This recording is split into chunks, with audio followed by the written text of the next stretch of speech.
पुढच्या कार्यक्रमाला चालू संत नामदेवांचा माणिकराव कोकाटेंचा राजीनामा घेतला जाणार नाही असं वरिष्ठ सांगतात आहे. असं आहे, आता मी इथे कुठल्याही राजकीय प्रश्नाकरता आलेलो नाही. त्याच्यापेक्षा मोठं संतांचं कार्य आहे. त्या कार्याच्या संदर्भात आपण या ठिकाणी आलो.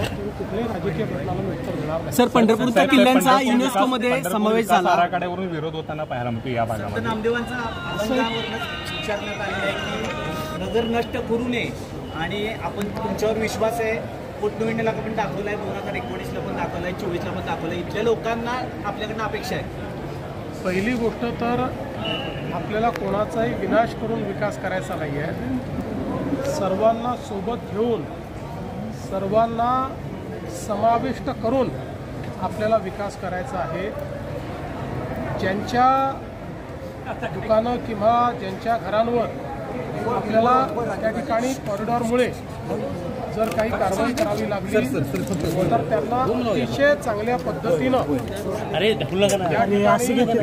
समाविष्ट करून घेण्यात येईल. कोणाचंही नुकसान होणार नाही अशा प्रकारचा कॉरिडॉर तयार करण्यात येणार आहे. पण कोट्यावधी लोक या ठिकाणी येतात आणि त्यांची अव्यवस्था होत राहते, हे मात्र योग्य नाही आहे.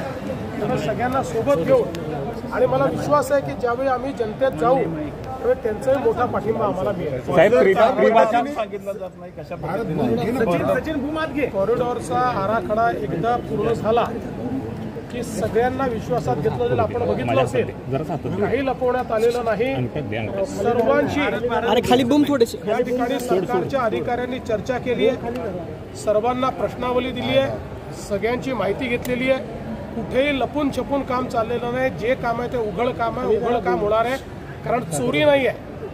पंढरपूर विकास आराखडा म्हणजे चोरी नाही आहे. पंढरपूर विकास आराखडा म्हणजे सर्व लोकांना सोबत घेऊन आपल्या श्री विठ्ठलाचं जे मंदिर आहे त्या मंदिराचा आणि आपल्या संपूर्ण या परिसराचा विकास करणं हे याचं ध्येय आहे. सर, पंढरपूरची वारी तीर्थक्षेत्र समितीने आपल्या भेटायची मागणी केली.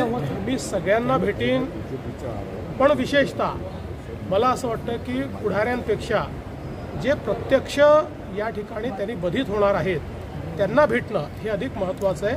त्यांच्याही लोकांना भेटेल, पण पुढाऱ्यांना भेटायचं, पुढाऱ्यांना भेटेल.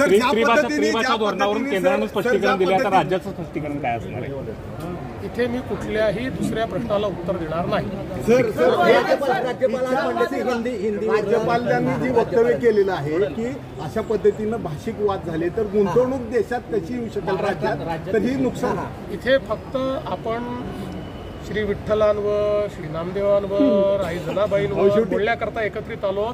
मंदिराचा परिसर आहे एवढंच तुम्हाला सांगतो की राज्यपाल जे आहेत, जे योग्य आहेत ते राज्यपाल बोलतात. राज्यपालांना कुठल्याही राजकीय वादात ओढणं योग्य नाही. सर, मुख्यमंत्री कौतुक करतायत, शरद पवार कौतुक करतायत.